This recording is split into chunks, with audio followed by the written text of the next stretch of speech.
बिस्मिल्लाहिर्रहमानिर्रहीम। Dear student, अस्सलाम वालेकुम। तनवीर अहमद स्पीक चैनल के साथ आपकी खिदमत में एक और वीडियो लेक्चर के साथ हाजिर हैं। और जैसा कि आप जानते हैं कि हमने intermediate compulsory English 2 course code 0387 के 3 लेक्चर और यूनिट नंबर 3 हमने रिकॉर्ड करके अपलोड कर दिए हैं। आप उससे मुस्तफ़ीद हो रहे होंगे यकीनन। आज हम यूनिट 4 और लेक्चर 4 का आगाज़ करने वाले हैं। इससे पहले हमने 0386 कोर्स कोड है जो आपकी इंग्लिश कंपलसरी 1 है, वो हमने रिकॉर्ड करके अपलोड किया हुआ है। इसके अलावा और भी बहुत सारे कोर्स कोड हैं और आने वाले दिनों में जो आपके AIUU FA मास्टर्स तक है, हमने उनको भी रिकॉर्ड करके इस चैनल पे, जिसका नाम तनवीर अहमद स्पीक है, अपलोड करना है और ये हमारा प्लान है। और इससे पहले कि हम दोबारा लेक्चर्स का यूनिट 4 का आज के लेक्चर का आगाज़ करें, तमाम नए और जो ऑलरेडी एग्जिस्ट हैं उनसे गुजारिश है कि इस चैनल को सब्सक्राइब करवाइए और ज़्यादा से ज़्यादा साथियों को शेयर करिए ताकि 1000 जो सब्सक्रिप्शन है मोनेटाइजेशन के लिए और 4000 वॉच टाइम है वो पूरा हो सके और हम इस चैनल से पैसे हासिल करने के बाद कोई लाइव सेशंस का आगाज़ करेंगे जिसमें आपको बहुत सारी ऐसी चीज़ें सिखाई जाएंगी फ्री ऑफ कॉस्ट, जो आपके कंटेंट में अवेलेबल होती हैं, आपके करिकुलम में अवेलेबल होती हैं, आपके निसाब में यूनिवर्सिटी की तरफ से होता है।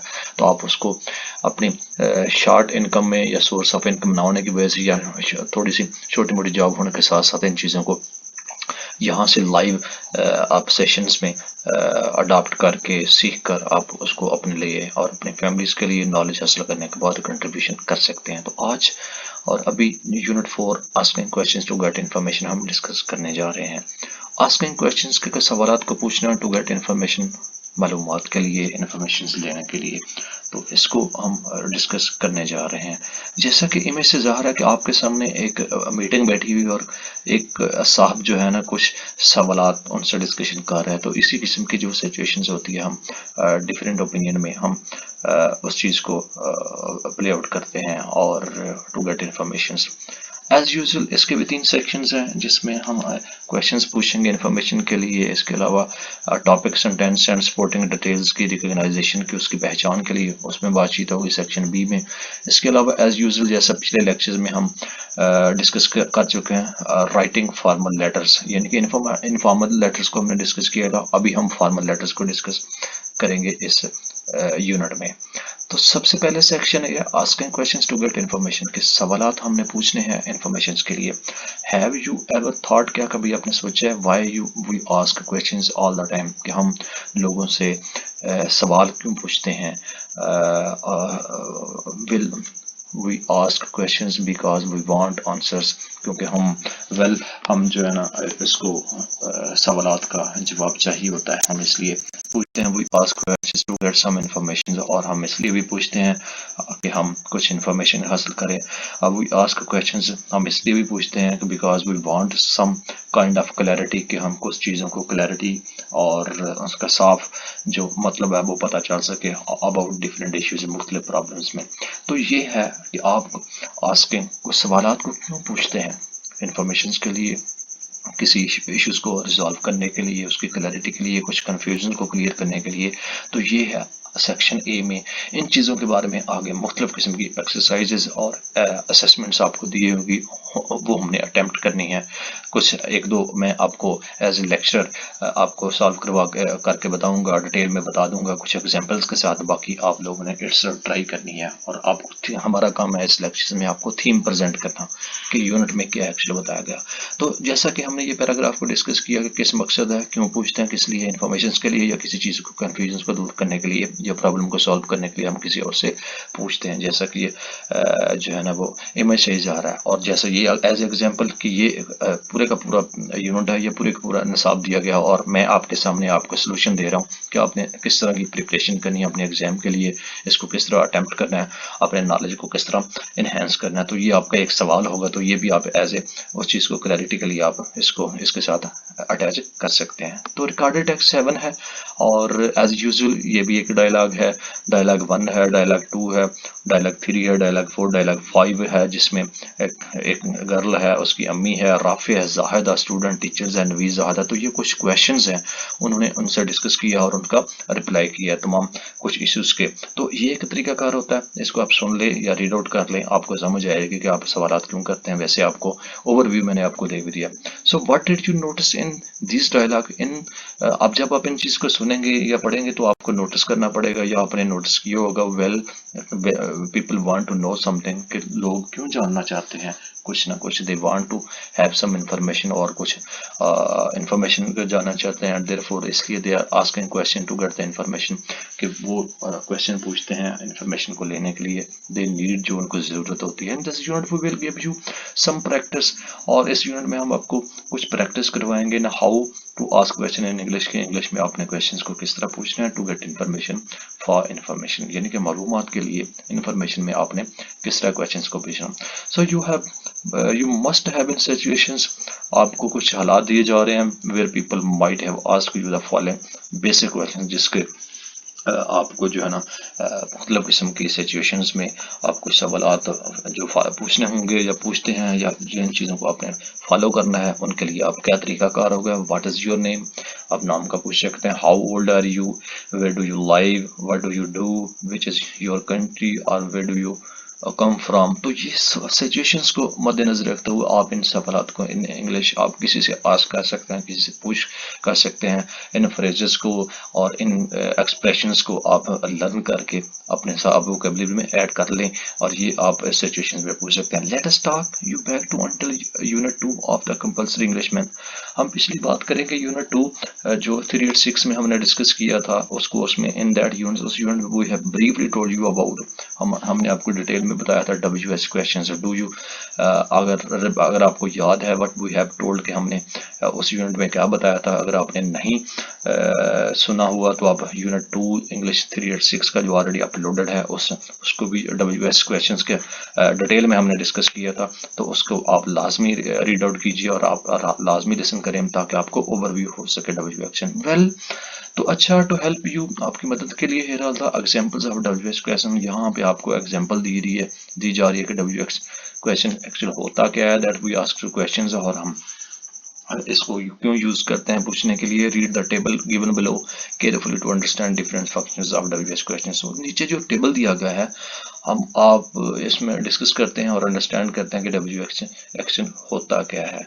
तो WH mean what, when, where, which, who, whom, whose, why, how, यानी कि ऐसे सवाल जिसके WH का जो उसका प्रीफिक्स है, यानी कि शुरू के जो पूरे का पूरा आपका लफ्ज है, वर्ड है, उसमें WH लगा तो उसको WH क्वेश्चन कहते हैं। तो functions of uses, asking information है, आस्किंग अबाउट है, प्लेस है, विजन है, और ये उसके फंक्शंस हैं कि कब इसको इस्तेमाल किया जाता है। एग्जाम्पल ऑलरेडी इसमें ये दी जा रही है, तो इसको हम बोलते हैं WH क्वेश्चंस के। What did he leave, what is your name, what colour do you want, who open the door, whom did you see, home keys है। तो these are all the questions related to WH question, and you have to get the information about these WH questions and used to in provisions of life, and used as a expression when you talk about anything, when you talk about your friends, when you talk about your teachers, when you talk about in societies,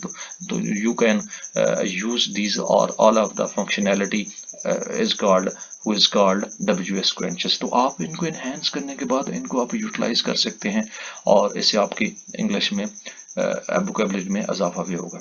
तो नीचे जो है आपकी assessment start हो रही हैं, और ये WH क्वेश्चंस का ही है, आप इसको आंसर है, रीजंस है, आप इसको यूटिलाइज करें इटसेल्फ, आप इसको ट्राई कीजिए, एक्सरसाइज कीजिए। इसके अलावा रिकॉर्डिंग टेस्ट है 8 है, जिसमें WH क्वेश्चंस एज यूजुअल जो हमने डिस्कस किया है उसमें पूछा गया है।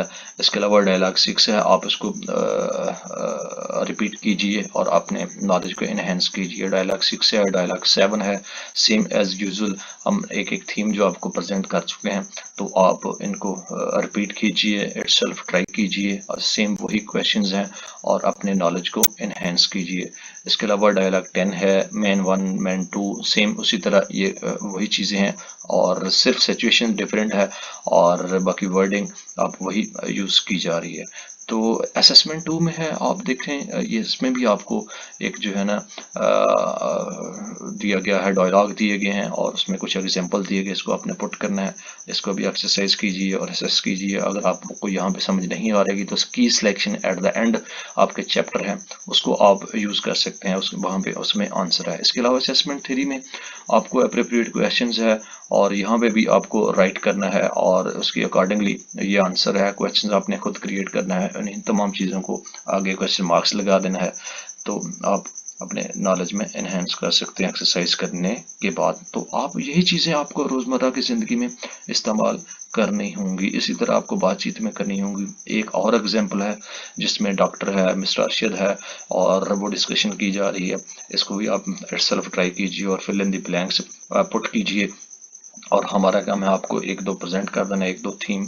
तो आपको आइडिया दे देना, किसी के इतने हार्डली नहीं है, मुश्किल नहीं है, ये बहुत ही इजी क्वेश्चंस है, बहुत इजी करिकुलम यूनिवर्सिटी ने सेलेक्ट किया गया है। तो ये डियर स्टूडेंट आपको सेक्शन ए में हमने दो जो आपकी प्रॉब्लम्स हैं उसको सॉल्व करके बताएं, बाकी सेल्फ आप ट्राई कीजिए। अभी सेक्शन बी में हम डिस्कस करेंगे रिकॉग्नाइजिंग द टॉपिक सेंटेंस, कि आपने जो सेंटेंस है उसके टॉपिक को पहचानना है। And supporting details, and supporting details जो उसको है, कोई टॉपिक है जैसे कि हमने पिछली जो है ना बुक में भी और टेक्स्ट बुक में भी ऑलरेडी डिस्कस किया था। मेन आइडिया था उसमें टॉपिक की चीज़ें थी, सेंटेंसेस थे और सपोर्टिंग डिटेल्स को, और इसमें भी वही चीज़ें जो है ना, अगर आपने वो 386 का लेक्चर सुने होंगे तो वही मेन आइडिया होगा, वही टॉपिक सेंटेंस हो गया और वही उसकी सपोर्टिंग डिटेल होगी। तो आइए देखते हैं इसमें भी whatever we read what is text book और न्यूज़ पेपर।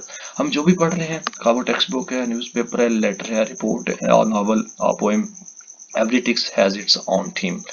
हर जो टेक्स्ट है उसका अपना थीम होता है, उसका अपना नज़रिया होता है और मेन आइडिया एक उसका मेन आइडिया होता है and topic of its on, और उसका एक अपना टॉपिक होता है। सब्जेक्ट मैटर, एक बातचीत, एक सब्जेक्ट होती है, एक मजमून होता है बात का, ये मैसेज होता है, एक पैगाम होता है, एंड ए पर्पस। कोई भी आप चीज़ लिखते हैं, का बुक में है, का नॉवल में है, का स्टोरी में है, का लेटर में है, का पोएम में है, हर टेक्स्ट का जो है ना, हर एक जो रिटन फॉर्मेट उसका कोई ना कोई मकसद होता है, कोई ना कोई मैसेज होता है, कोई ना कोई उसका मजमून होता है। For example if you get a letter from a friend, मिसाल के तौर पर आप एक लेटर रिसीव करते हैं दोस्त से, it can just be a how are you, और उसमें लिखा होता है और उस लेटर में हाउ आर यू, आप कैसे हैं, लेटर, और maybe it is a letter of congratulations, और वो लेटर जो है ना मुबारकबाद का हो सकता है, और शायद आस्किंग सम इन्फॉर्मेशन या कोई इन्फॉर्मेशन वगैरह वगैरह पूछ रहे होते हैं।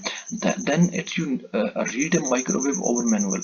उसके बाद आप देखेंगे कि आप इंफॉर्मेशन के लिए या माइक्रोवेव के लिए आप उसका खरीदने के लिए जानते हैं, तो माइक्रोवेव का मैनुअल जो होता है उसमें बुकलेट होता है, उसकी इन्फॉर्मेशन लिखी होती है, आप उसको पढ़ते हैं। It will be giving you information how about how to operate it correctly, और उसमें इन्फॉर्मेशन लिखी दी होती है क्या आपने इसको किस तरह ऑपरेट करना है। So whatever we read, जो भी हम पढ़ रहे होते हैं, every text has a purpose, उसका कोई मकसद होता है, उसका कोई आइडिया होता है, उसका कोई टॉपिक होता है, उसका कोई थीम होता है, और उसको कहीं ना कहीं उसको इस्तेमाल करना होता है। तो इसका कहने का मतलब है कि आपने इस टॉपिक को, उस पैराग्राफ को, उस थीम को, उस नॉवल को, उस लेक्चर को जो आप पढ़ रहे होते हैं उसको किस तरह रिकॉग्नाइज करना है, किस तरह पहचानना है, इसका हम ये सीख रहे हैं यहाँ पे, ये उसको लर्न कर रहे हैं। Do you read A newspaper, क्या आप अखबार पढ़ते हैं? Which section of a newspaper do you like, और आप किस सेक्शन को न्यूज़पेपर में या अखबार में टू रीड फर्स्ट, पहले पढ़ना पसंद करते हैं या पहले पसंद करते हैं? Some people like to read the sports,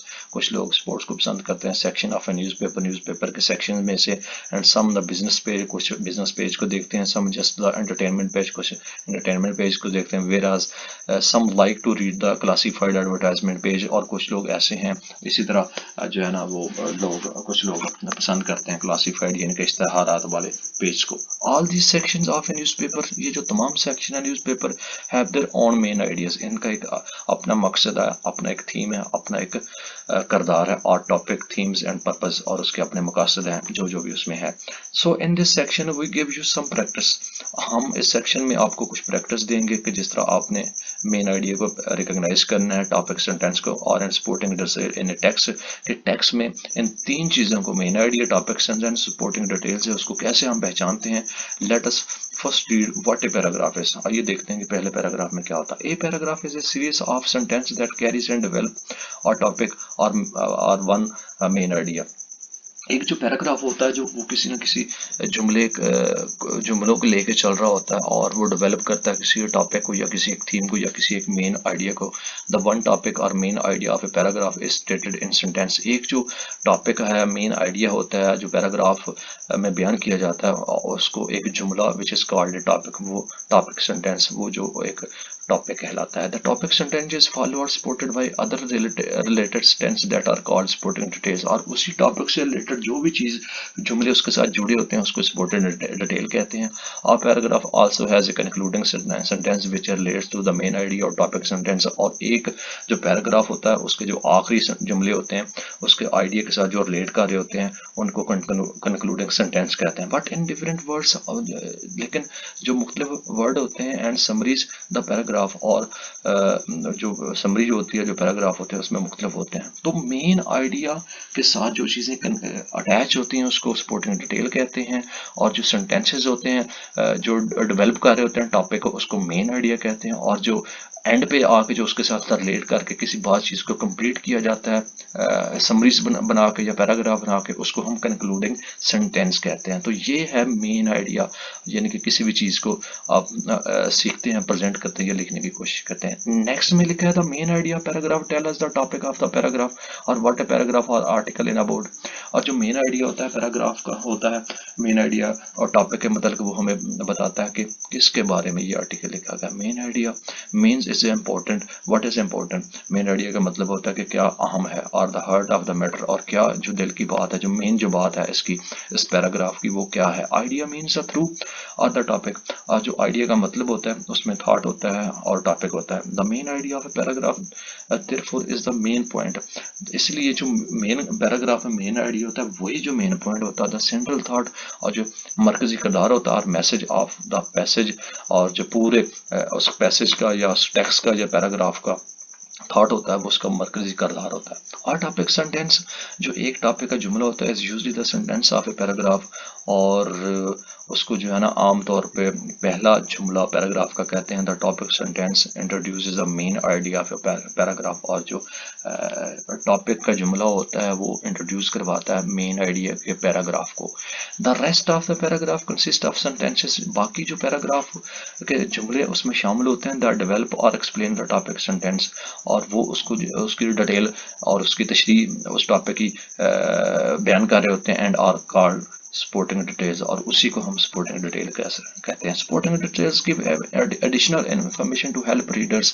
जो सपोर्टिंग डिटेल्स होती है उसके साथ वो रीडर्स को, यानी कि पढ़ने वाले को, इन्फॉर्मेशन फराहम करती है जो एडिशनल किस्म की टेक्स्ट, और उसके साथ टेक्स्ट जो लिखा होता है। सपोर्टिंग डिटेल्स बेसिकली जो बुनियादी तौर पर सपोर्टिंग डिटेल्स हमें बताती है what, who, when, where, why, how of the topic, कि कहाँ, कैसे, क्यों और किस तरह और कब हुआ, वो उसकी ये डिटेल हमें फराहम करती है जो सपोर्टिंग डिटेल होती है। Supporting details make the topic sentence stronger.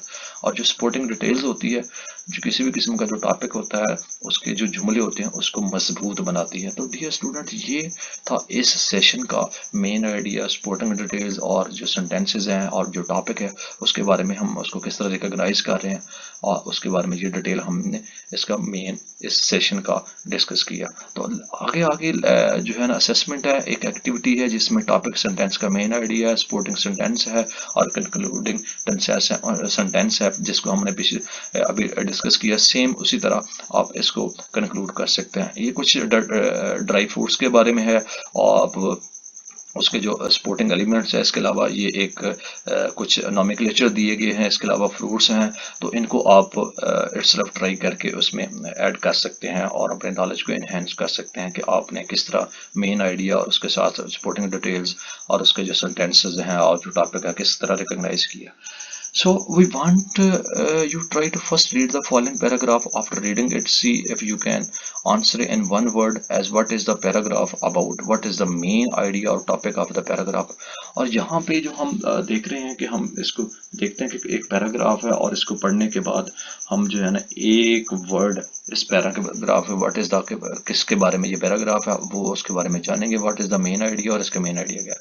Tolerance mean to tolerate, बर्दाश्त का मतलब बर्दाश्त है, एंड शो रिस्पेक्ट और इज्जत फ्राम करना and understanding for different races religious, और इसमें जो है ना इस चीज़ को समझना कि मुख्तलिफ जो नस्लें हैं, मजहब है, जेंडर्स है, ओपिनियंस है, आइडियालॉजीज है, यानी कि नज़रिए है, आपकी राय है दूसरे पीपल के साथ।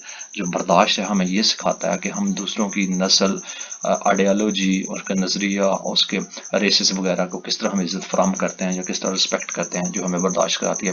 We may disagree with others, हम दूसरों के साथ डिसएग्री ज़रूर कर सकते हैं ऑन एनी इशू, किसी भी जो है ना इशू पर, फ्राम पॉलिटिक्स है, मज़हब है, टू कल्चर और कल्चर के between. Tolerance teaches us to accept and respect different opinions and demonstrate respect and dignity in situations which we may not like। और हमें जो टॉलरेंस है और जो बर्दाश्त का है वो हमें ये सिखाती है कि हम दूसरों को इज्जत और रिस्पेक्ट कर रहे हैं, मुख्तलिफ किस्म के ओपिनियंस में, उनके डेमोन्स्ट्रेशन में जो वो कह रहे होते हैं रिस्पेक्ट दें उसकी, उनके इकदार की, और उनकी मुख्तलिफ हालात में उसको बेशक हमें पसंद भी ना करे। ये हमें टॉलरेंस सिखाती है। Tolerance therefore is the ability to accept others, हमें ये भी सिखाता है कि हमें ये काबिल बनाती है कि हम दूसरों को कबूल करें। Valuing the different ways of life, मुख्तलिफ किस्म की वैल्यूज़ को मुख्तलिफ किस्म की लाइफ में, एंड वेदर वी डिसएग्री, हम बेशक उसको डिसएग्री करें, हम उसको एक्सेप्ट ना करें, फिर भी हम उसको बर्दाश्त करेंगे। We still need to the tolerant and open minded towards people who think and act differently, और हमें अपने जहन को खुला रखना चाहिए, वो किसी भी किस्म की आरा के लोग हों। और हमें ये टॉलरेंट सिखाती है कि हमें ओपन माइंड होना चाहिए, और ऐसे पीपल जो मुख्तलिफ किस्म की डिफरेंट किस्म की थिंक रखते हैं और उसको डिफरेंट एक्ट रखते हैं, हम उसको जो है ना बर्दाश्त करें। तो आप देखेंगे टॉलरेंस है is not about changing it but accepting. तो हमें ये वर्डिंग जो है ना एक किस्म की हम इसको पहचान सकते हैं कि ये बर्दाश्त के मतलब लिखा गया है, और ये उसकी सपोर्टिंग डिटेल है, ये उसके कंक्लूजन रिमार्क्स है। तो इस तरह हमने मेन आइडिया को रिकॉग्नाइज करना होता है। So what is your guess, you are right the paragraph what is about tolerance. तो हमने आपने क्या गेस किया कि आप यू आर राइट, आप राइट है द पैराग्राफ कि आपने ये गेस किया है कि ये जो पैराग्राफ ऊपर लिखा गया है वो टॉलरेंस के बारे में। तो यस, हमने इसको प्रेजेंट किया। Do you know what tolerance is, आप जानते हैं कि बर्दाश्त क्या है, टॉलरेंस क्या है। Well, how about reading the paragraph again to find out what particular details right gives or add to the different and define and explain. तो वही चीज़ जो मैंने आपको बताई है कि उसमें उस पैराग्राफ में क्या लिखा गया है, आपने क्या चीज़, क्या पार्टिकुलर डिटेल्स को आपने फाइंड आउट किया, और आप राइटर क्या बताना चाह रहा है और क्या डिटेल में और किस चीज़ को एक्सप्लेन कर रहा है, किस तरह डिफाइन कर रहा है। तो हमने देखा है कि टॉलरेंस है, tolerance about tolerance. You must have also notice that the first and the last lines in the paragraph are given in red colour. आपने उसको नोट किया, जो पहली लाइन थी और जो अभी लाइन है वो उसको रेड कलर से हाईलाइट किया था। Well, the first line is introduce, जो पहली लाइन थी उसको इंट्रोड्यूस मेन आइडिया कहते हैं, टॉपिक सेंटेंस उसको बोलते हैं, and the last red lines summarise or restate the main idea. और जो लास्ट लाइनें थी उसको दोबारा उसके साथ रिलेट करके, उसके साथ कनेक्ट करके उस आइडिया को प्रेजेंट किया था, और इसको हम कंक्लूडिंग सेंटेंस कहते हैं। The rest of the sentence between और the supporting which support all the, और जो बीच में जो लाइन थी जो ऑलरेडी मैंने आपको बता दिया है उसको हम सपोर्टिंग डिटेल्स कहते हैं। तो टॉपिक सेंटेंस है, और ये इसी तरह ये देखें आपको वो मैंने डिटेल बताई, ये पहले जो रेड लाइन है, बीच में सपोर्टिंग डिटेल, और ये कंक्लूडिंग सेंटेंसेस है। इसको इसी तरह जो मेन आइडिया हम इसको रिकॉग्नाइजिंग करते हैं। तो ये था आपका सेक्शन बी जिसको हमने टॉलरेंट को डिस्कस किया। सेम इसी तरह ये पॉइंट्स हैं और आपके असेसमेंट है। डियर स्टूडेंट, इसको सिर्फ ट्राई कीजिए। कुछ पैराग्राफ्स हैं और टेलीविज़न के मतलब है, कुछ महल के मतलब है, ताजमहल के मतलब है, इनको आप डिस्कस करके आप इसकी रिकॉग्नाइजिंग सेंटेंस करें मेन आइडिया, और जो बिगिनिंग है उसकी एंडिंग है, क्लोजिंग सेंटेंस है, इसको आप सिर्फ ट्राई कीजिए और अपने नॉलेज को इन्हेंस कीजिए ताकि आपको पता चल सके। इसके अलावा नीचे और है कुछ चिश्तिया सिलसिला के बारे में, एक और इंसिडेंट के बारे में है, इसके अलावा एक और हॉलीक्राफ्ट करेक्टर के बारे में कुछ लिखा गया है, इसके अलावा और चौथा पैरा भी लिखा गया। तो इसको भी आप सिर्फ ट्राई करके अपने नॉलेज को एनहेंस कीजिए और मेन आइडिया उसका है उसके मतलब आप इसको पहचानिए। टॉपिक सेंटेंस है, इसके बारे में फिर एक और लिखा गया है, एक्चुअल सेम बार बार रिपीट है आपकी एक्सरसाइज के लिए और आपकी एक्टिविटीज़ के लिए। टॉपिक सेंटेंस 2 है, तो उसके बारे में आप लिखिए। We hope that after doing above activities activities we have helped you learn, understand and recognise. आप इस काबिल हो चुके होंगे कि आप मुख्तलिफ किस्म की एक्टिविटी या जो मैं आपको बता रहा हूँ इन चीज़ों को लिसन करने के बाद कि आप पैराग्राफ को और सेंटेंसेस को किस तरह रिकॉग्नाइज कर सकते हैं, सेंटेंसेस को, टॉपिक के सेंटेंसेस को टेक्स्ट में किस तरह उसको रिकॉग्नाइज कर सकते हैं। To repeat but we have said earlier, हम इसको रिपीट कर सकते हैं। क्या हम इसको रिपीट करें जो हमने पीछे डिस्कस किया इन the beginning and this section, और जो हमने शुरू में आपके सेक्शन में आपको बताया। A topic sentence introducing the main idea, तो वो जो एक टॉपिक सेंटेंस होता है वो मेन आइडिया को इंट्रोड्यूस करवाता है ऑफ ए पैराग्राफ, एक पैराग्राफ में। A topic sentence usually comes in the beginning of a paragraph, और जो टॉपिक का जुमला होता है वो हमेशा शुरू में, पैराग्राफ के शुरू में ही लिखा जाता है। Now let us move on and do some more activities what will help you learn and understand supporting details. आइए हम मजीद एक्टिविटी करते हैं ताकि हम सपोर्टिंग डिटेल्स को सीख सकें। सपोर्टिंग डिटेल्स आपका जो मेन आइडिया होता है उसके साथ जो चीज़ें रिलेट करके हम उसको ऐड करते हैं, हम उसको सपोर्टिंग डिटेल बोलते हैं। तो इसको आप रीड आउट करके उसमें मजीद एनहेंस कर सकते हैं। A paragraph consist of sentence, एक पैराग्राफ जो होता है जुमलों को उसमें शामिल किया जाता है। Develop and explain the topic sentence, और जो टॉपिक होता है उनके जुमले, वो जुमले उसको डेवलप कर रहे होते हैं, यानी कि उसकी तशरीह कर रहे होते हैं, और कॉल्ड सपोर्टिंग डिटेल्स, और उसको उसी सेंटेंस को जो रिलेटेड मेन आइडिया होता है उसको हम सपोर्टिंग डिटेल कहते हैं। ये शॉर्टकट सा उसको बताया गया है। जैसा कि ये मेन आइडिया सपोर्टिंग डिटेल है, और उसी मेन आइडिया को सपोर्टिंग डिटेल उसकी एक्सप्लेन थोड़ी सी की जाती है, और उसको जो है ना मेन आइडिया के साथ अटैच कर दिया जाता है। तो इसमें भी यही चीज़ें हैं, मेन आइडिया और ये साथ उसकी सपोर्टिंग डिटेल्स है जो बीच में। तो ये हम इसको हम ऑलरेडी पहले भी डिस्कस कर चुके हैं। तो एक और पैराग्राफ है जो फोक म्यूज़िक के मतलब है, ये उसकी जो मेन आइडिया है, ये उसकी सपोर्टिंग डिटेल्स है, और आगे कंक्लूडिंग जो उसकी है वो रिमार्क्स होंगे। इसको जो कंप्लीट किया गया है ये म्यूज़िक के मतलब है। तो डी स्टूडेंट, ये आपका आगे Majeed Pakistani folk music is very supporting detail 1 है, सपोर्टिंग डिटेल टॉपिक सेंटेंस है, तो उसके बारे में डिटेल लिखी हुई है। तो आप इसको ट्राई कीजिए। अगर मैं करता रहूँगा तो आपको बहुत ये वीडियो लंबी हो जाएगी, और ये सेम उसी तरह सिमिलरली जिस तरह हमने पहले उसके मेन आइडिया और सेंटेंसेस को और जुमलों को, सपोर्टिंग डिटेल्स को हमने डिस्कस किया, सेम लाइक उसी तरह है। और ये एक और पैराग्राफ है, आप इसको भी ट्राई कीजिए और अपने नॉलेज में एनहेंस किया। और ये एक नीचे टॉपिक सेंटेंस है और सपोर्टिंग सेंटेंसेस है, इसको आप सिर्फ ट्राई करके उसमें ऐड कीजिए जुमलों को, ताकि आप मजीद उससे लर्न कर सके और आप इन एक्टिविटीज़ को सीख कर अपने एक्सपीरियंस को मजीद उसमें ऐड कीजिएगा। तो dear student, section C, writing formal letters. Formal letter, we write letters for all sorts of reasons.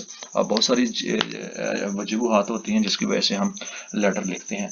To tell someone something, to complain, to ask for information, to apply for a job. हम job के लिए, information के लिए, शिकायत के लिए, बहुत कुछ चीज़ें हम उसमें लिख रहे होते हैं। There are many different types of letter, मतलब किस्म के टाइप होती लेटर होते हैं वो राइट जो हम लिखते हैं। This can be informal letters and formal letters, और कुछ इनफॉर्मल होते हैं और कुछ फॉर्मल होते हैं।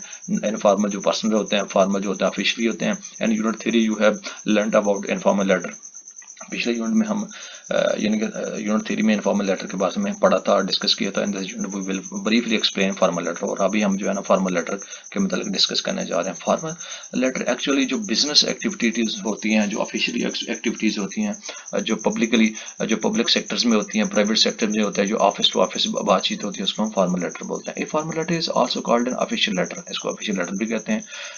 We write formal letters to people we don't know, और हम जो फॉर्मल लेटर लिखते हैं वी डोंट नो, हम उनको नहीं जानते। We write formal letters to business person or organisation. हम फॉर्मल लेटर को जब लिखते हैं as a business person, organisation, or college principal, or any other professional person or institution, या किसी प्रोफेशनल या किसी पर्सन या इंस्टीट्यूट के मतलब हम लिखते हैं, या उनको लिखते हैं, या उनसे लिखवाते हैं, या उनको अपनी जो रीजंस होती है, अपने जो काजेज होते हैं, उनको बताने की कोशिश करते हैं। इन पाकिस्तान, बल्कि पाकिस्तान में we follow the British style of formal letter writing. हम ब्रिटिश स्टाइल को फॉलो कर रहे हैं फॉर्मल लेटर लिखने में, यानी कि ऑफिशियल लेटर लिखने में। When writing a formal or business letter follow simple rules are given below. जो सिंपल सादा से रूल हैं जब हम कोई बिजनेस लेटर लिखते हैं या फॉर्मल लेटर लिखते हैं, उनको फॉलो कीजिए। Put your address in the top right and hand corner of the right page. Right hand आपने जो है ना उसका एड्रेस लिखना है, put the date underneath the address, और उसी एड्रेस के नीचे आपने डेट को लिखना है। If you don't know the person is, अगर आप नाम को नहीं जानते, start the letter with dear sir, तो आपने डियर सर लिखना है। Madam and finish with the yours faithfully or your sincerely, यानी कि इसके साथ आपने ये क्लोजिंग सेंटेंसेस है ये आपने लिखना है, और ये फिनिश में आपने एट द एंड उस पर लिखना है। Always use clear simple English, सादा से अल्फाज की इंग्लिश को यूज करना है। Finish by saying what you would like to happen next, और ये कहते हुए आप क्या पसंद करेंगे। For example I hope to hear from you soon, तो अब मैं आपको मतलब आप जल्दी ही इसका जवाब सुनना चाहूंगा कि आप इसका मतलब क्या कहना चाहते हैं। तो इस तरह आप जो है ना फॉर्मली लेटर लिख सकते हैं। Formal letters are written by the following reasons, तो फॉर्मल लेटर हम इस वजह से लिख सकते हैं। आप जॉब के लिए लिख सकते हैं, इंक्वायरी सर्विस के लिए लिख सकते हैं, इन्फॉर्मेशन के लिए लिख सकते हैं, वगैरह वगैरह। To launch a complaint, complaint को हम लॉन्च कर सकते हैं। To recommend someone for a certain job or position, और आप जो मुख्तलिफ किस्म की जॉब या कई जॉब के लिए पोजीशन के लिए रिकमेंडेशन भी कर सकते हैं। इनफॉर्मल लेटर जो होता है वो आप नॉन ऑफिशियली होता है, वो पर्सनल होता है, इसको हम ऑलरेडी डिस्कस कर चुके हैं पिछली यूनिट में। आप उसको दोबारा आप लिसन कीजिएगा, वो आप पर्सनली तौर पर लिख सकते हैं किसी डियर साथ का, तो वो भी आप इसको भी रीड करके इन्हेंस कर सकते हैं। इसके अलावा असेसमेंट 11 है, आप इसको देखिए क्या करेक्ट है क्या इनकरेक्ट है, आपको इसका मेन जो थीम आपको बता दी है। तो डियर स्टूडेंट, एक अल्लामा इकबाल ओपन यूनिवर्सिटी का एक और लेटर है, और इसको आप देख लीजिएगा, उन्होंने ये लिखा हुआ है राइट, और ये और सिंपल से कुछ चंद अल्फाज लेके ये क्लोजिंग जो उसमें वर्डिंग दी है, तो आप इसे मजीद लर्न कर सकते हैं और अपने एग्जाम की प्रिपरेशन कर सकते हैं कि आपने इनफॉर्मल लेटर या फॉर्मल लेटर किस तरह राइट डाउन करना है अगर आपको एग्जाम में ये सवाल आ जाता है। इसके अलावा द ग्रीटिंग ऑफ सुल्तान एक और लेटर है, और उसने उन्होंने ये सारे का सारी चीज़ें लिख के आप इसको भी, इस सैम्पल को भी रीड आउट करके आप उसमें ऐड कर सकते हैं। तो इसके अलावा request for the consignment at the earliest, तो एक और उन्होंने फॉर्मल लेटर का सैंपल दिया है, लिखा हुआ है आपके एक्सरसाइज के लिए, आपके असेसमेंट के लिए, आपके नॉलेज के लिए, तो आप इसको भी आप रीड आउट कीजिए। और ये कुछ एक और इमेज लिखा हुआ है, आप इन चीज़ों को फॉलो कीजिए क्योंकि इसके नंबर होते हैं, और इन्हीं नंबर को, इन्हीं फॉर्मेट को फॉलो करते हुए आपने एग्जाम में इन्हीं चीज़ों को ऐड करना है और इसी तरीके के मुताबिक वहाँ पे लिखना है। तो डियर स्टूडेंट, ये था इनफॉर्मल लेटर का तरीकाकार कि आपने किस तरह इनफॉर्मल लेटर लिखना है। तो ये एक असेसमेंट 12 है जो हायर एजुकेशन को लिखा गया है, और लेटर है, तो उसका आप उन्होंने एक कॉपी फ्राहम की है, और इसको आप एक्सरसाइज एक्टिविटीज़ के लिए, असेसमेंट के लिए आप इसको यूज़ करें और अपने नॉलेज को इन्हेंस करें। इसके अलावा read a sample formal job application letter है, और एप्लीकेशन लेटर का notes that the written has try to follow and the rules written and formal letter, तो इन रूल्स को आपने फॉलो करना है कि आपने किस तरह जॉब जो लेटर है, जॉब एप्लीकेशन है, आपने लिखना है कि आपका नाम है, आपका एड्रेस है, आपका ईमेल आईडी है, ये आपका जो ग्रीटिंग्स हैं, और इसके अलावा आपने इनिशियल जो चीज़ें हैं वो लिखनी होती हैं लेटर में, और क्लोजिंग मार्क्स लिखने होते हैं। तो इस तरह आप एक इनफॉर्मल लेटर, जॉब लेटर भी लिख सकते हैं। तो डियर स्टूडेंट, ये एक और चीज़ है आपने सीवी के बारे में है कि आपने सीवी किस तरह बनानी है और किस तरह लिखना चाहिए, किस तरह आपने बायोडाटा लिखना है, तो इसको भी आप रीड आउट करें ताकि आपको एक्सरसाइज हो सके कि आपने जॉब के लिए अपनी सीवी या अपने लिए किस तरह बनानी है, तो आपको आइडिया हो जाएगा कि इस चीज़ का भी कि आप सीवी किस तरह बनाते हैं। तो डियर स्टूडेंट, ये थी तीनों के तीनों सेक्शन लेक्चर 4 यूनिट 4, जिसको हमने शॉर्टकट वर्जन में डिटेल के साथ बयान किया, और आप इसको चलते फिरते उठते बैठते अपने लैपटॉप में, अपने मोबाइल फ़ोन पे, यूट्यूब पे जाकर इस चैनल को सब्सक्राइब करने के बाद हैंड फ्री लगा के आप आधा घंटा 40 मिनट आप दे सकते हैं डेली बेसिस पे, और अपने यूनिट को आप फिनिश करके अपने एग्ज़ाम की प्रिपरेशन कर सकते हैं। क्योंकि एक आइडिया जब आपने पिक कर लिया, आइडिया आपने लिसन कर लिया कि इस यूनिट में ये चीज़ है, और ये तीनों के तीनों सेशन इस तरह डिस्कस किए जा चुके हैं, तो आपके माइंडसेट में वो चीज़ें आ जाएंगी, तो आप इस काबिल हो जाएंगे कि उसको राइट डाउन कर सकें। हाँ, इसमें एक ज़रूरी एलिमेंट ये है कि आप एक्सरसाइज करें, प्रैक्टिस करें, ताकि आपको नॉलेज को और इसको प्रैक्टिकल एक्सपीरियंस हो सके, और वही चीज़ें आपको एग्जाम में जब आप राइट डाउन करेंगे ये सारे के सारे अपने पेपर्स में, तो आपको आसानी होगी। तो एट द एंड वही चीज़ें, आखिरी लम्हात कि जिन्होंने अभी अभी ज्वाइन की है, उनसे गुजारिश है कि इस चैनल को ज़्यादा से ज़्यादा अपने साथियों को शेयर करें ताकि वो इससे मुस्तफ़ीद हो सकें और अपने घर में बैठे हुए free of cost in lecture से फ़ायदा उठा सके। तो मुझे दीजिएगा इजाज़त मेरी तरफ से। अल्लाह हाफिज़। यूनिट 5 के साथ एक और वीडियो के साथ फिर हाजिर होंगे। हमें दीजिएगा इजाज़त। अल्लाह हाफिज़।